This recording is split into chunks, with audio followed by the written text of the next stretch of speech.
அனைக்கும் வரஹ்மத்துல்லாஹி வபரகாத்து. இந்த உலகத்தில் இன்று சந்திக்கக்கூடிய நபர்களை நாளைக்கு சந்திப்போமா என்று நம்மளுக்கு தெரியாது.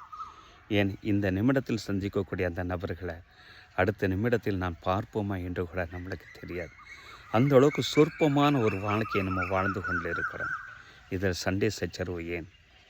எல்லா மக்களையும் அன்பால் அரவணைத்து செல்லக்கூடிய ஒரு வாழ்க்கையை வாழ்வோம். இந்த உலகத்தில் ஒரு மனுஷனுக்கு நம்ம தவறு செய்தோம் என்று நமக்கு தெரிந்து விட்டது என்று சொன்னால் மனதார அந்த மனிதனிடம் மன்னிப்பு கேட்போம்.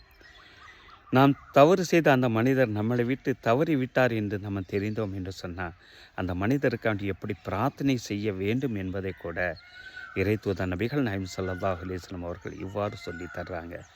சஹீஹுல் புகாரி சஹீஹ் முஸ்லிமில் அபூ ஹுரைரா ரலியல்லாஹு தஆலா அவர்களுடைய ரிவாயத்தின் அடிப்படையில் பதிவு செய்யப்பட்டிருக்கும். அல்லாஹும்ம இறைவா, இன்னமான பஷரும், நானும் ஒரு மனிதன்தான்.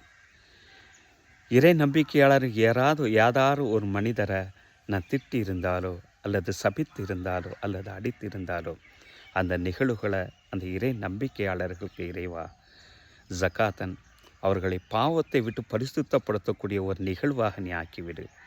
ஒரு ரஹ்மத்தன் அந்த நிகழ்வுகளை அந்த இறை நம்பிக்கையாளர்களுக்கு அருளாக நீ மாட்டிவிடு என்று நபிகள் நாயகம் ஸல்லல்லாஹு அலைஹி வஸல்லம் பிரார்த்தனை செய்யக்கூடியவர்களாக இருந்தார்கள்.